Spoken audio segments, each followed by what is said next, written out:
ఈరోజు ముఖ్యంగా మీ ద్వారా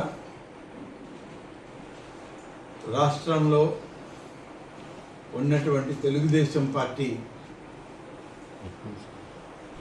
మంత్రులకు, పార్లమెంట్ సభ్యులకు, శాసనసభ్యులకు, శాసనమండలి సభ్యులకు కూడా ఒక విజ్ఞప్తిని చేయడానికే ఇవాళ ఏర్పాటు చేసుకున్నాం.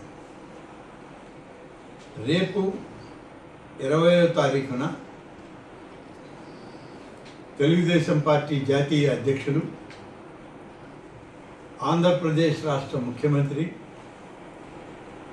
ఆంధ్రప్రదేశ్ ఎన్డీఏ కూటమి నాయకులు శ్రీ నారా చంద్రబాబు నాయుడు గారి యొక్క 75వ జన్మదినోత్సవ కార్యక్రమాలు, వేడుకలను అత్యంత వైభవంగా చేయడానికి పార్టీ పిలుపు మేరకు అందరం కలిసి పనిచేస్తూ ఉన్నాం. అందులో భాగంగానే నా విజ్ఞప్తి, అందరూ శాసనసభ్యులు, శాసనమండలి సభ్యులు, పార్లమెంట్ సభ్యులు, సహచర మంత్రివర్యులు అందరూ కలిసి ఆయా ప్రాంతాల్లో, వాళ్ళ పరిధుల్లో, వాళ్ళ నియోజకవర్గాల పరిధుల్లో ఉన్నటువంటి ఆలయాల్లో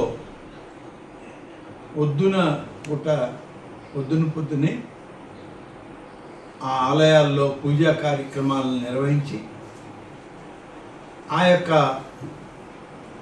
ఆలయాల నుంచి ఆశీస్సులని గౌరవ ముఖ్యమంత్రి చంద్రబాబు నాయుడు గారికి దీర్ఘాయుష్ను ప్రసాదించమని, మంచి ఆరోగ్యాన్ని ఇవ్వమని, చేసేటువంటి ఆ పూజా ఆశీస్సుల్ని ఆంధ్రప్రదేశ్ రాష్ట్ర ప్రజానీకానికి ఎక్కువగా మరింత సేవ చేసేటువంటి ఒక బలాన్ని, సంకల్పాన్ని ఆయనకి ఇవ్వమని చెప్పి కోరుకోవాలని చెప్పి నేను ఈ సందర్భంగా మనవి చేస్తున్నాను. దేవాదాయ శాఖ మంత్రిగా అన్ని ఆలయాల్లో ముఖ్యమంత్రి గారి జన్మదినాన్ని పురస్కరించుకొని పూజాది కార్యక్రమాలని మేము పార్టీ పరంగా, వ్యక్తిగతంగా కూడా చేయడానికి ఇవాళ ఆలోచన చేసి నిర్ణయించుకున్నాం. ప్రతి ఒక్కరు కూడా ఇందులో భాగస్వాములు కావాలి. చివరి తెలుగుదేశం పార్టీ కార్యకర్త కూడా ఇందులో భాగస్వామి అయి ఆ యొక్క భగవంతుని సంపూర్ణ ఆశీస్సుల్ని ముఖ్యమంత్రి గారికి అందే విధంగా మనం కృషి చేయాలనేది ప్రధానమైనటువంటి. అంతేకాదు,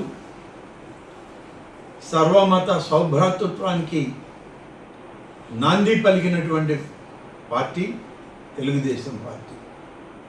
అన్ని మతాల వాళ్ళు కూడా చంద్రబాబు నాయుడు గారికి నాయకత్వాన్ని బలపరచాలని, రేపటి రోజున అన్ని మసీదులు, దర్గాల్లో ప్రార్థనలు, అలాగే చర్చిల్లో కూడా ప్రార్థనలు చేసి ఆ యొక్క ప్రార్థనల యొక్క ఫలితం గౌరవ ముఖ్యమంత్రి గారికి ప్రార్థనల్ని ఆశీస్సులుగా మలిచి అందించి ఈ రాష్ట్ర ప్రజలకి సేవ చేసేటువంటి ఒక భాగ్యాన్ని, మరింత ఎక్కువ కాలం ఆయన తన శక్తిని ఈ రాష్ట్ర ప్రగతి కోసం ఏర్పాటు చేసే విధంగా మనమందరం కలిసి ఈ ప్రార్థనలో పాల్గొనాలని విజ్ఞప్తి చేస్తా ఉన్నాను.